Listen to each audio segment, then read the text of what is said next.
Welcome to another episode of the Most Serious Podcast. And today I have Shashank with me, who I am very excited to talk about fitness, health, so many cool physical tools that he has, which he has mastered and helped people, learn over the years. So welcome, Shashank, to the Most Serious Podcast. Thank you so much for taking time out of your busy schedule to sit and chat to me.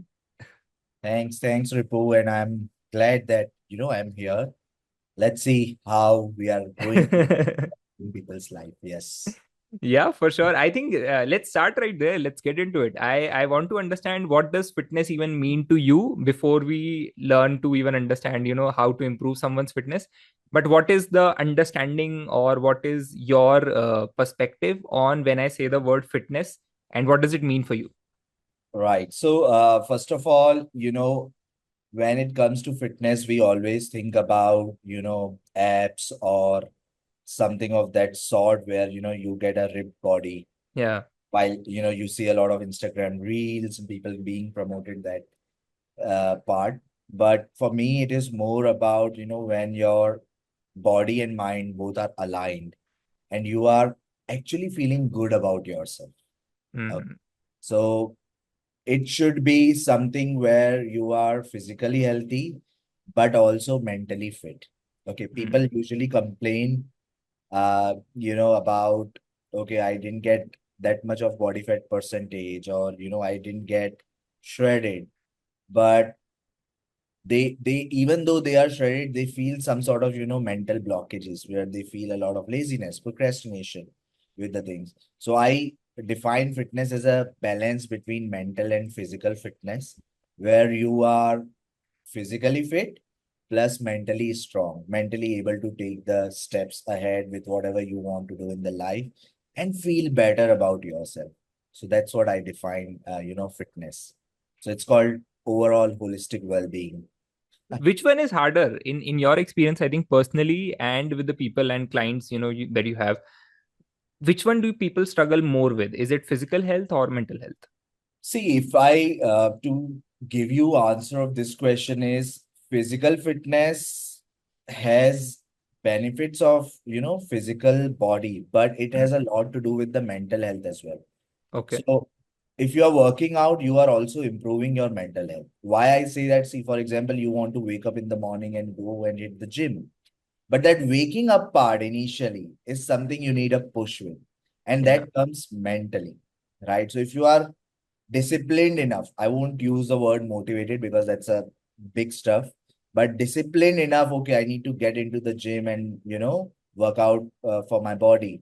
That's how both of these things combine. So if you ask like whether which is tough, it's not tough. It's all about priorities, right? Whether you want to work, whether you want to take care of your mind and body together, and how disciplined you are to take care of the things. That's what the weightage brings in.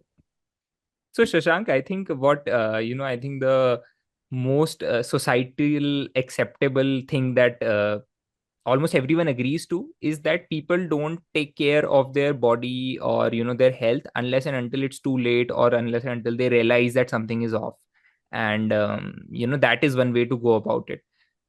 Why do you think that, if it is such an important thing, if people have been saying this for generations, that you need, health is wealth, and things like, you only have your health, or you only live in your body, you might change your homes and etc. But why do you think there is still a lack of effort when it comes to prioritizing health, be it physical or mental, in all generations? Like, what is the main reason that people don't take better care of themselves?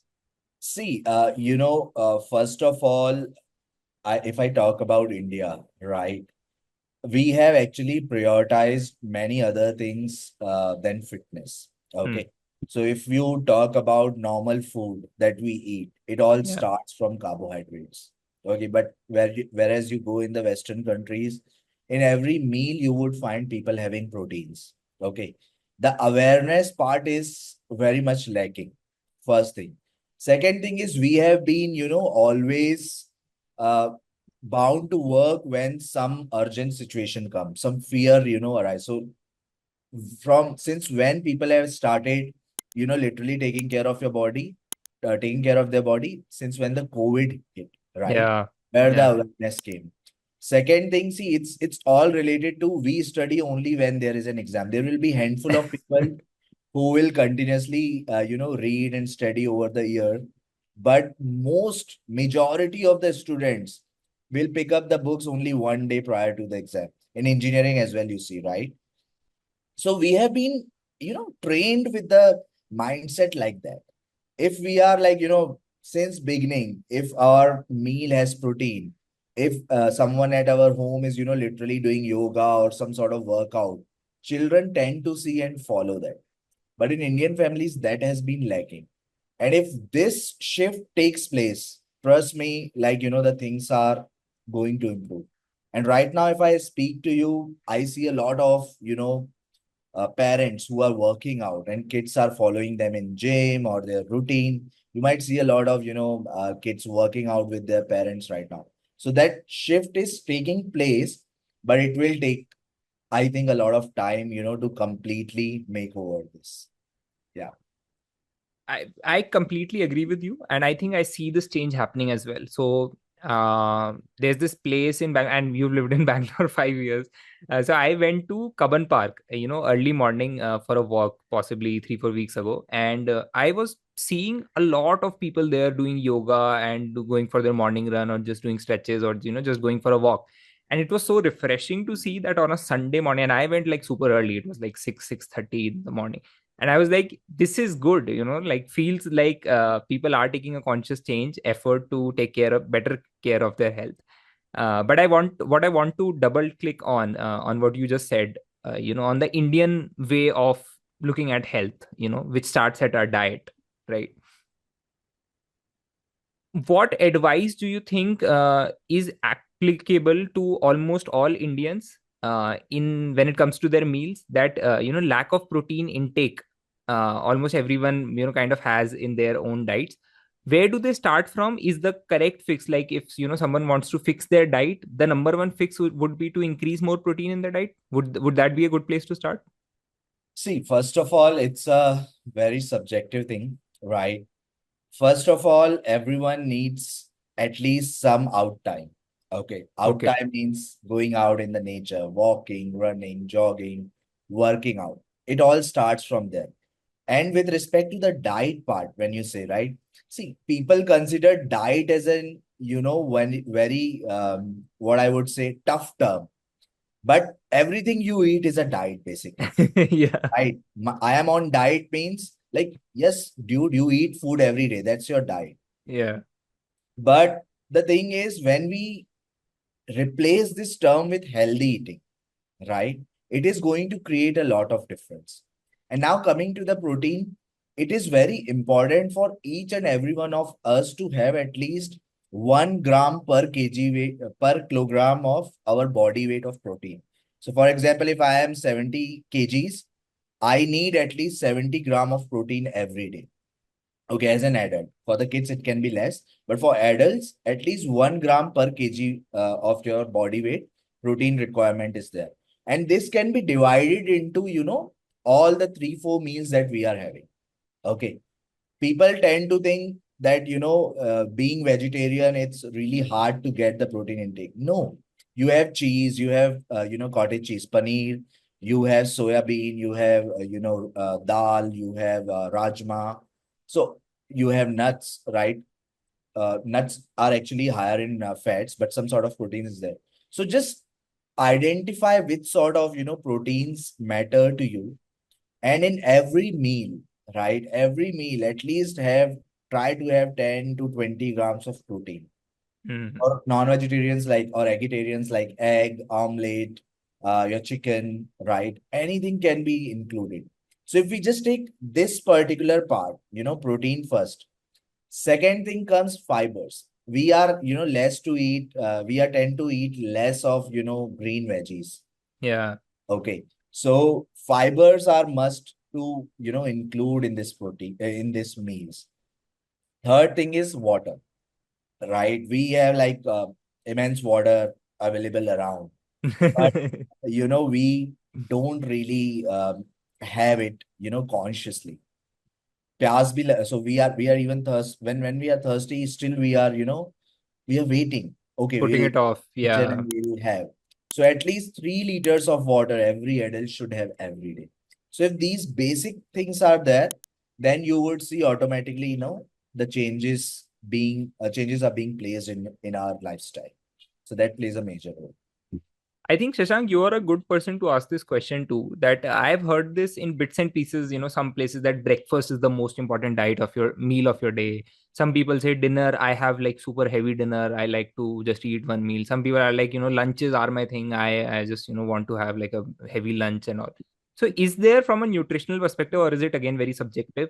That is there in these meals of the day during the time of day, is there an priority list that ideally people should follow, that you should have a heavy breakfast, a lighter lunch, and an even lighter dinner, or is it very subjective, you should listen to your body? See, basically, body works on numbers. Like every business, everything works on numbers. So body as well works in the number. Hmm. There are many sort of numbers, but I'm helping or guiding with the two numbers. One is BMR, which is basal metabolic rate. Okay. Okay. This means like even if you are sleeping, your body needs that much of calories. So this is a number between, anywhere between 1200 to 2000 or something, right? And then there is another number which is called TDEE, total daily energy expenditure. Okay. This is something, whatever you do, your all the activities, sleeping, eating, walking, running, workout. After this number shows that these many calories your body need to maintain it, that particular Okay. weight or muscle or, fat. Now, what happens here is when you want to lose the weight, it should be between, you should start between BMR and TD. So for example, your BMR is 1500 and your TD is 2000. So if your goal is to lose the weight, you start eating somewhere between 1500 to 2000, say 1600 and 1700 for 1 week. Now these 1700 or 1600 calories is divided into macronutrients, fats, proteins, and carbohydrates, and then water, which is 0 calorie.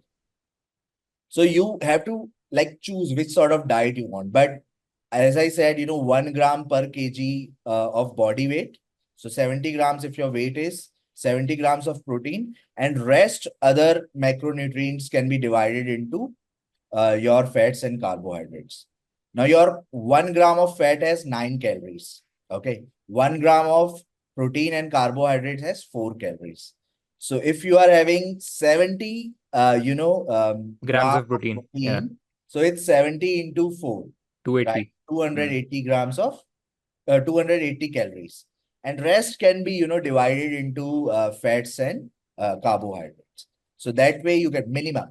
But if someone is, frequently working out 4 or 5 days a week, they should increase the protein intake to 1.5 gram or maximum up to 2 gram per kg of body weight. So that way as well, it will be. Now, if you want to maintain that body weight, you should Yeah. eat somewhere near TDE, total daily energy expenditure. Okay. Now, if we go with this scientific concept of quantified nutrition, you will find throughout the day, you can eat these many calories. There is Hmm. nothing like you eat breakfast or not, you eat lunch or not, but whole day, you need these many calories. Okay. And then your water intake, your fiber, all needs to be placed accordingly. If you go with this concept, easily you will be able to achieve every goal with respect to your fitness you want. Okay. There are some medical conditions like, right, for like diabetes and also there might be some, for example, you need some sort of carbohydrates in that way. So that is again with respect to your physician or doctor that they are guiding you. So Yeah. that way, those calories can be placed accordingly. Okay. So it really doesn't matter whether you are having or skipping the breakfast. But there is another thing which is called intermittent fasting, right? A Hmm. lot of people follow. People think that with IF we are able to lose weight faster. No, but IF is something which makes you disciplined. So, for Hmm. example, there are fasting and feeding windows. Okay. So, in 24-hour window, there can be 12-hour fasting and 12-hour feeding, or 14-hour fasting, 10-hour feeding, 16-hour fasting, 8 hour feeding. So if you use IF, right? So for example, 12 p.m. to 8 p.m., you are having all your meals. Yeah. Okay. And then 8 p.m. to next day, 12 p.m., you are fasting. You are just having water or, black coffee. So that way it helps you to be disciplined. That midnight cravings of snacking and all that can be reduced with this time. Okay. So Yeah. that is like a more functional use of IF instead of just focusing on your fast. Exactly. So even if you are having meals in these 8 hours, you have to have according to your goals. So Yeah. those 1700 calories you need to eat between 12 to 8. Now it's your choice whether you eat in this 24 hours or you eat in these 8 hours. That's how the functionality is.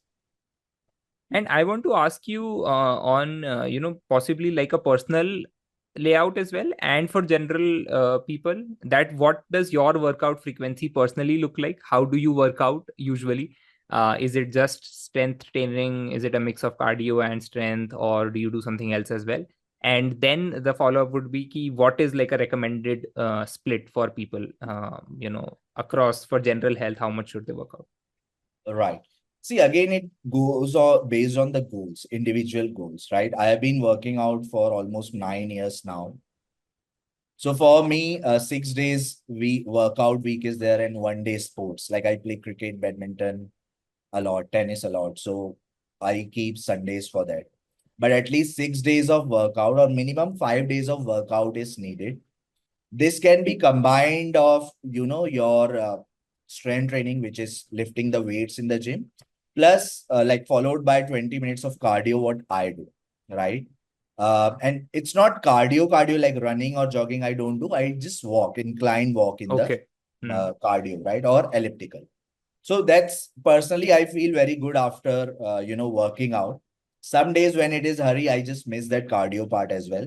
But my workouts are like at least 5 to 6 days a week, and it is combined of all the muscles. So probably, Monday I would use my chest, shoulders, and triceps. Tuesday I would be working on my back and biceps. Wednesday it would be legs, and then repeat again. Same thing. So it completely depends, but if anyone is a beginner, I would always encourage to start working out like strength training, one muscle per week. And at Okay. least 3 days a week, you can work out to start Hmm. with. Now, there are so many different, things. A lot of runners, marathoners, they prefer running, jogging, which is perfectly fine.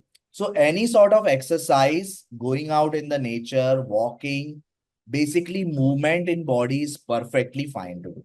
Okay. Hmm. Why we or I recommend strength training? See, when we grow older, right? Say 35, 40, our muscle mass tends to lose.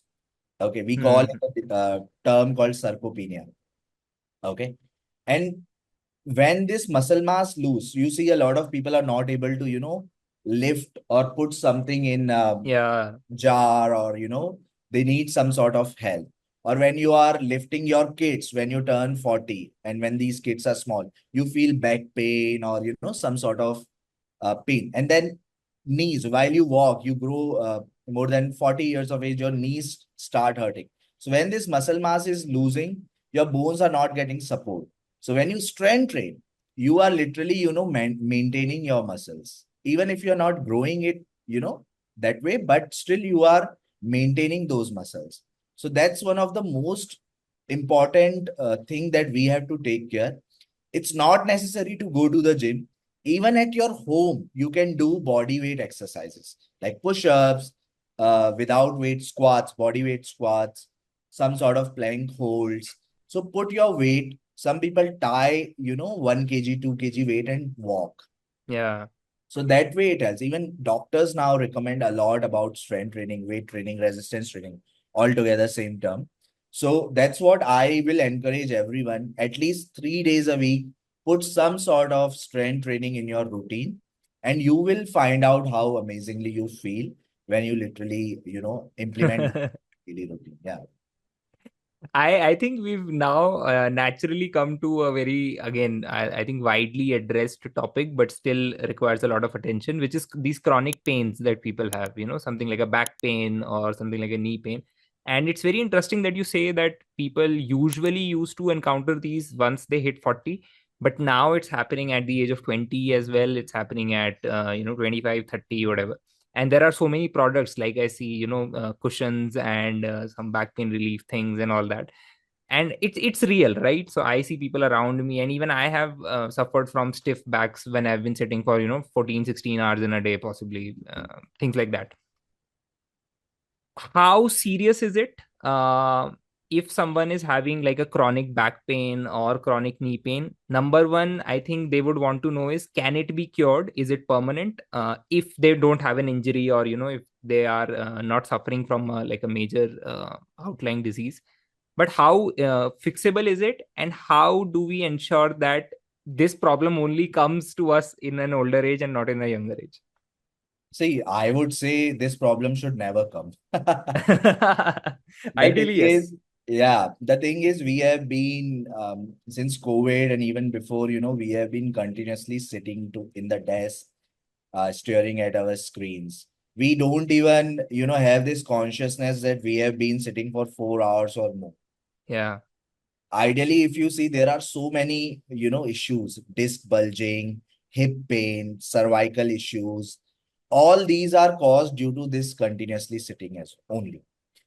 Only thing that we have to take care of is every 1 hour, set up an alarm and get up from your desk, irrespective of whatsoever. Every 1 hour, you need a break, walk, stretch. So when we do these corporate workshops, right, we go to these big corporates and literally ask the people, they say, hey, 8 hours, we are just sitting in one position, and they have a lot of hip pain. They have like, L4, L5 disc bulges. So a lot of young people are facing this right now. So we conduct these desk exercises, Hmm. just stand up, stretch your body completely, bend it down, do some sort of plank. One corporate now uses a plank meeting. Okay. Wow. They are doing a plank and they are doing stand up. So the only way to do is keep continuous, stretching and add some sort of movement every day in your exercise, every day in your daily life. Like in the morning, go out for 20, minimum 20 minutes, any sort of yoga stretches or, strength training, minimum 20 minutes of that workout or any sort of movement in the body is needed. If someone is already facing through this pain, I would highly encourage to visit physios and, get that physiotherapy done because it is curable. It's not like, you have been carrying since long. So go to physios, get the therapy done, physiotherapy, and then start the routine based on the guidance what they have been provided. So when you start implementing these small changes, you are automatically going to feel that these small changes in life are actually helping you to be more productive in your work as well. So that's how Hmm. it is. Fair point. I think that effort, and we always view all these things as return on investments, and I think Indians are a tough market to crack in business as well, because we think about, for every 1 rupee that we spend, that how much value are we getting out of it. But I think we never consider our health as a function of how this output metric would work. If we take better care of ourselves, we would automatically start feeling better all the time, but that is something that is never wired in our head, that working out is only for myself. And sometimes it almost feels like that working out is a job that I'm supposed to do because people are telling me, because I want to do it for my wife or for my girlfriend or for my family, because your mom is scolding you to get off the couch, that's why you have to do it. But I think there's a lack of messaging in terms of making sure that people know that this is just for themselves. Like, you only would start feeling better if you take Yeah, better care of your health. that's the thing. Basically, when we start, see, problem is, we are not tend to do tough things. Yeah. Okay. There are so many people who pay yearly memberships for the gyms on the 1st of January. Yeah. 3 weeks, maximum 3 weeks they would go, and after that, they'll say, let it go. I don't want to do that. Why? Because I am paying money and I also have to do a hard work. That's Yeah. right. So people and all of us need to understand that it is sort of investment that we are doing for our body. And this investment is going to help us grow mentally, physically. You see a lot of, research which is happening outside with the athletes, how they are able to, let's take an example of Virat Kohli. He Yeah. plays cricket. He doesn't have to do, strength training, what people feel. His game is not that, but he needs that strength. That's why he's doing. To this bat, heavy bat they are carrying, to hit that, you need a lot of force, right? Lot of push. And that's where they put these efforts. Okay. So everyone is doing some sort of hard work to get growing mentally, physically, emotionally. The day people understand that, it will be very easy. This is not just like, putting the hard work or doing some tough work. It is more about an investment which is going to reap the benefits, not just in our personal life, but also in our professional life. So Yeah. that's why it is very important to create that awareness. And do you think where does so I always wanted to ask you this, and I was telling you this before recording as well. I am very interested into the tools that you are well acclimatized with, which are things like ice bath and breath work. So Yeah. I've never tried an ice bath. I really want to. I've played my hand with cold showers. One listening to Andrew Huberman, and he was like, cold showers are the best thing. And the one thing that I naturally got stuck in my head for cold showers was that. So there's this again, dopamine. We all know that it's one of the most driving forces in any human behavior interaction. So dopamine release post a cold shower is incremental. Like you do things based out of what return you get. So like eating a sweet snack possibly gives you a shot of dopamine instantly, and then you have a sugar crash after some time. But with cold showers, what happens is that it incrementally increases like your baseline dopamine for some time through the day, and then you reach a stable state, and it's not an instant shot. Is this correct? Number one. And number two is are ice baths needed for normal people as well? For regular people who don't do any sort of high intensity athlete performance? See, first of all, to answer your question, yes. Okay.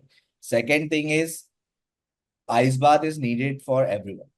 Okay. Okay. Usually when it began, it was more about athletes who, Yeah.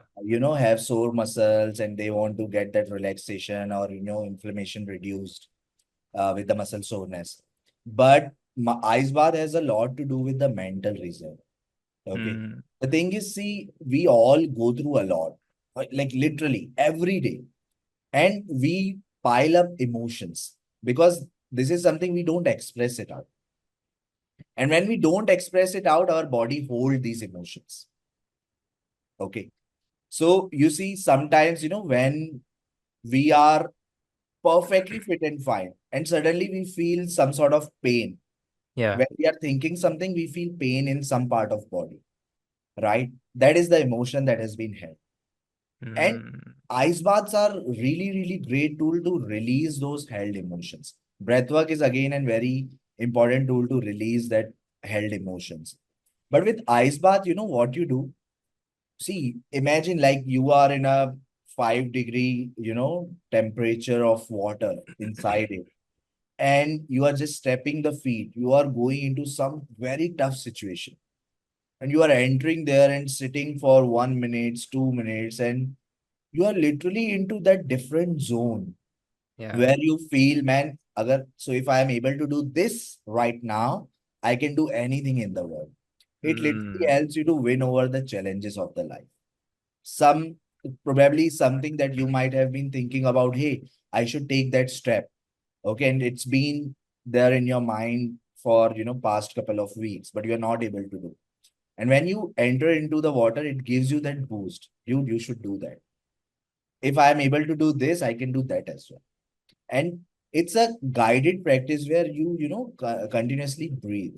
So there's a very big fight between your nervous system and you. So Yeah. you are able to relax it, calm it, or you are very anxious about, I need to get out, I need to get out. So that's a very important test for your mental resilience. Okay. Hmm. So it gives you a physical benefit a lot, like it literally. So for example, one marathoner just came, he was running, and after that he came for a ice bath. He was so tired before, entering into the ice, and he said, I'm just going to sleep. And then when he entered into the ice, in 1 minute, whole body got relaxed, complete. So you don't literally have to put a lot of, um, effort to calm down or relax. It's just 1 minute of effort that needs to be there. For me as well, like I hiked the second largest mountain in Ubud, right, Bali. And after that, I was so tired, I need to get down. And then before that, I thought, let me go for an ice bath. And then I just went and I found like how amazing it is. You are refreshed. You can now explore whole day completely instead of resting. So that way it helps you a lot mentally, physically, emotionally. And you are in charge of your own self. So that's the best benefit out of it. I think it's so amazing, right? The human body, like the things it can do, the things it can accomplish, and the things that we've learned about it. It completely blows my mind away whenever I hear things like this. Yeah. But do you think that ice baths, and I've heard that the primary physical feature or the primary physical output that they chase is reduces inflammation, which again I've heard a lot here and there, and inflammation is the cause of pain in many cases. Yeah. Can you break that down for me? Can you help me understand what inflammation is, and how do we fight that outside of just ice baths in general? Like, are there any things outside of that as well that can reduce inflammation in my body? See, a lot of, usually some sort of, when you feel that any sort of pain is there in the body, right? Or you have like twisted your ankle or something, you Yeah, would feel people, coming up and giving you some ice massage or, putting up ice in that areas, yeah. right? So when we work out or when we feel any sort of, pain in the body or the body has turned reddish in some part, right? There is swelling. So in that case, what happens, you are not able to feel, not able to kind of, take over this pain. You Hmm. are not able to kind of, win over this. And you feel bit bad or sad. Okay, oh shit, my ankle is twisted. I cannot walk, right? I won't say it completely reduces it in one of Yeah. ice bath, but when you get into it, right, you are going to feel immediate relief, a lot of relief, Hmm. basically, right? It is something like something is pushing out it from the body. Hmm. Okay. And then you constantly keep on practicing this thing. Okay. So you can do every day or you can do once in a week. It's subjective again, how you want to do it because you cannot bring ice every day at your home. And so, in fact, I do every once in every week Okay. after my play on Sunday. So that is how it helps you to win over or reduce the inflammation. But it's not magic. Don't consider it like acha, now I should just go in the ice bath and all my pain will go away. No, it doesn't happen that way. But yeah, it is definitely going to give you a relief immediately. That way. Hmm.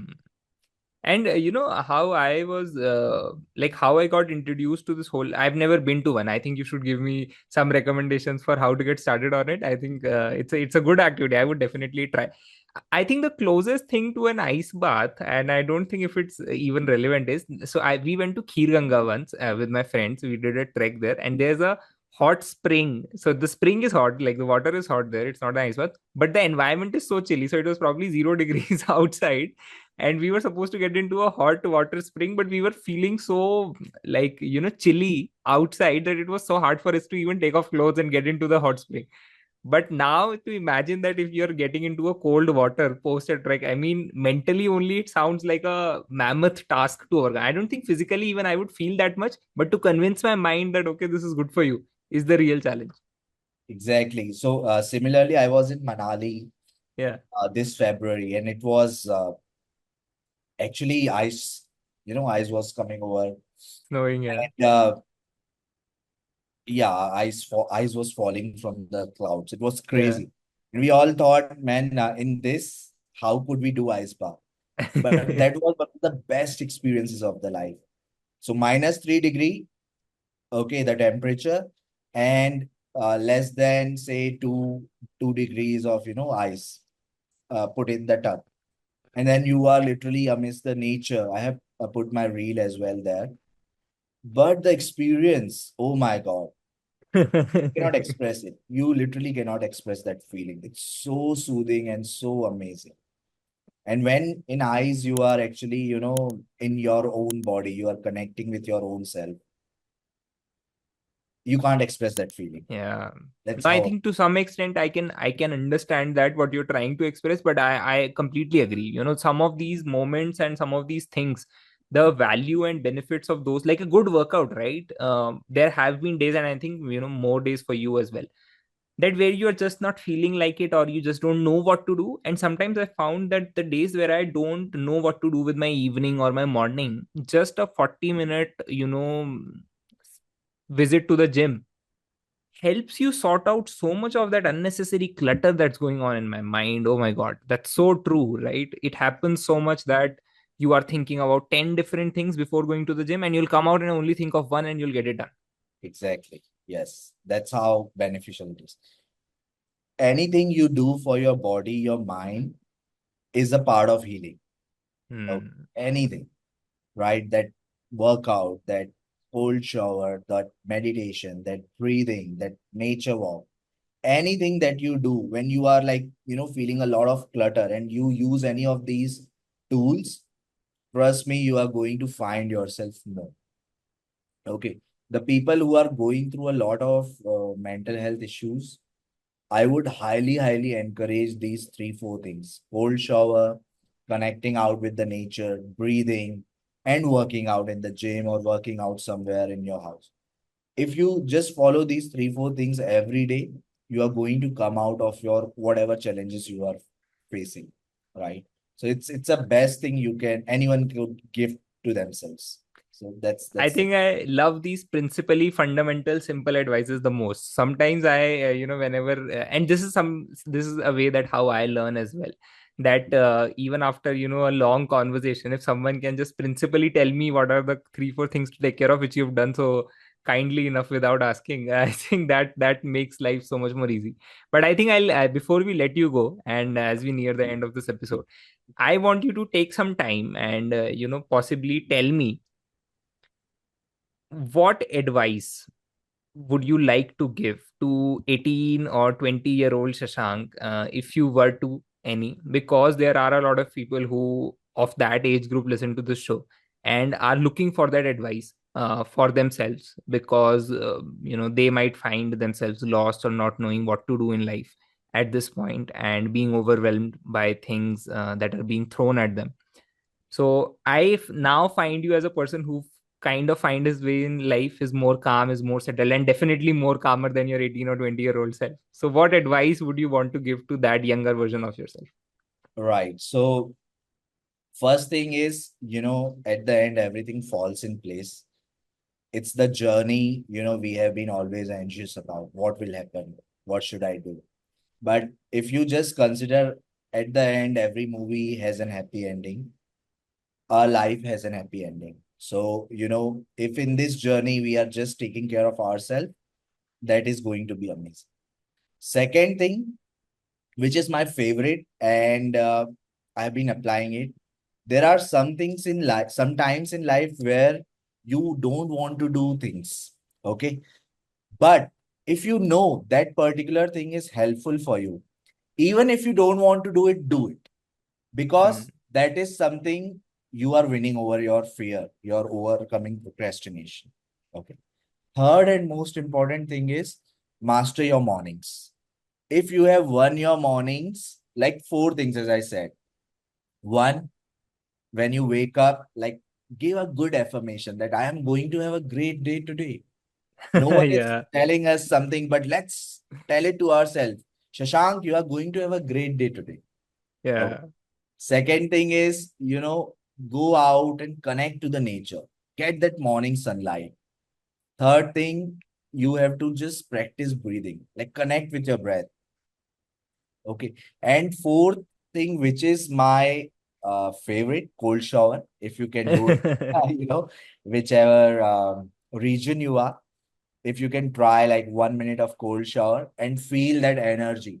There is a shower meditation, right? Okay. And then water is coming, on top of you, and then you are feeling that whatever baggage I'm carrying from yesterday, With the water, it is going down in the earth. And I am feeling refreshed now. Wow. So when you do this feeling with the cold shower, you literally are going to feel light and you will see how amazingly you master your morning. That sets the tone for the day. If these three things are taken care, I am sure physically, mentally, the day has been taken care of. I think you, Shashank, I should have to compliment you on this. That with all the cold showers and ice baths that you've taken, I think some element of that refreshedness has come into your conversations as well. So before having this conversation, I don't think I was as energized as I am after having this. Nice. Thank you. Thank you for those kind words. Yeah, no, lovely, lovely talking to you, Shashank. Thank you so much for coming on the show and talking so simply about these terms, which I often feel get lost in the sea because they feel so far enough and they feel so far fetched to even start, like things like nutrition and working out as well. But you made them sound very simple, which is easy to learn for people like me and for people who listen to the show. So thank you so much for coming on the show. We loved having you, and I think if we have more questions on ice bath, we know who to ask. Yes, ice bath, breath work, mindfulness, meditation. Feel free to drop in, and I will definitely try. Yes, you will have the most serious podcast people reaching out to you with their queries. Awesome, awesome. Awesome. Thank you so much, Thank Harsh. you. Yeah, thank you, Ripu, for this opportunity. I'm blessed. Thank you. Likewise.